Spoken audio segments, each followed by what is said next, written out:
Alhamdulillahi Rabbil Alamin wa ba'd. Il est obligatoire à chaque musulman de connaître 3 règles concernant l'unicité d'Allah dans l'adoration. At-Tawhid al-Uluhiyya. Première règle est que l'adoration est un droit purement exclusif à Allah seul. Et il est formellement interdit de l'avouer à autre que lui. Deuxième règle est que quiconque croit qu'une créature peut agir dans ce monde indépendamment d'Allah et avoir une influence dans les événements de ce monde indépendamment d'Allah, il est associateur. Car il aura mis cette créature comme un égal à Allah dans cela. Troisième règle, est que quiconque a pris une chose comme étant une cause pour obtenir un bien ou se protéger d'un mal, alors qu'il n'a pas été confirmé dans les textes religieux qu'il est une cause pour cela, ou il n'a pas été confirmé par l'expérience qu'il est une cause pour cela, alors ceci est de l'association mineure, al-shirk al-asghar, qui est le plus grave des péchés. Ceci est plus grave que le meurtre, que la fornication, que la consommation d'alcool, que le vol, etc. L'association mineure. Comme par exemple, une personne porte un talisman autour de son cou, prétendant que ceci lui protège d'un mal, ou accroche un talisman sur sa maison ou sur sa voiture, prétendant que ceci lui permet d'obtenir un bien ou de se protéger d'un mal. Donc ceci est de l'association mineure, qui fait partie des plus graves des péchés. Et c'est même plus grave que faire un meurtre, ou d'accomplir, ou de commettre la fornication, ou de consommer de l'alcool. Pourquoi ? Car cette cause-là n'a pas été confirmée, comme étant une cause dans les textes religieux, ou bien par l'expérience. Ceci n'a pas été confirmé par l'expérience. Donc ceci est de l'association mineure. Contrairement à une chose qui, par exemple, les médicaments. Le médicament contre la toux, par exemple.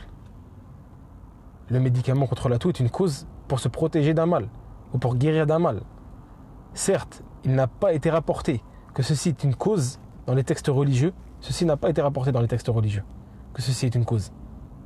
Mais ceci a été rapporté par l'expérience, a été confirmé par l'expérience que ceci protège d'un mal, ou guérit d'un mal. Donc le fait de prendre des médicaments pour la toux, par exemple, ou la fièvre, ou autre, n'est pas de l'association mineure. Pourquoi ? Car c'est une cause qui a été confirmée par l'expérience. Même si ceci n'a pas été confirmé par les textes religieux. Mais toute cause qui est prise pour obtenir un bien, ou se préserver, ou se protéger d'un mal, qui n'a ni été confirmé dans les textes religieux, ni par l'expérience, alors ceci est de l'association mineure, qui fait partie des plus graves des péchés. Cependant, s'il croit que c'est cette chose-là, en soi, qui lui accorde du bien, ou le protège d'un mal, indépendamment d'Allah, alors ceci est de l'association majeure, al-shirk al-akbar, qui fait sortir la personne de l'islam. Donc là, cette personne-là porte un talisman autour de son cou, autour de son poignet ou autre, ou dans sa poche ou autre, et elle croit que c'est cette chose-là en soi qui lui protège d'un mal, indépendamment d'Allah. Donc là, c'est de l'association majeure qui fait sortir la personne de l'islam. Contrairement au premier cas, où la personne porte ou accroche un talisman et elle croit que ceci est une cause pour se préserver d'un mal, ou se protéger d'un mal. Elle sait que c'est Allah qui préserve et qui protège d'un mal, mais elle prend ceci comme cause. Et cette cause-là, on a dit qu'elle n'a été ni rapportée. Cette chose-là n'a pas été confirmée comme étant une cause, ni dans les textes religieux, ni par l'expérience. Donc ce cas-là est de l'association mineure. Contrairement au deuxième cas, où la personne croit que c'est cette chose-là en soi, indépendamment d'Allah, qui lui accorde du bien ou lui protège d'un mal. Là, c'est de l'association majeure qui fait sortir la personne de l'islam.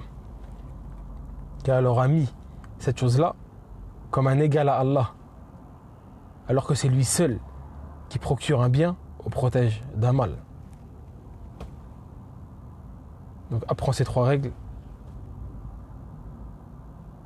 Et Inch'Allah, tu auras des bonnes bases concernant ce chapitre-là.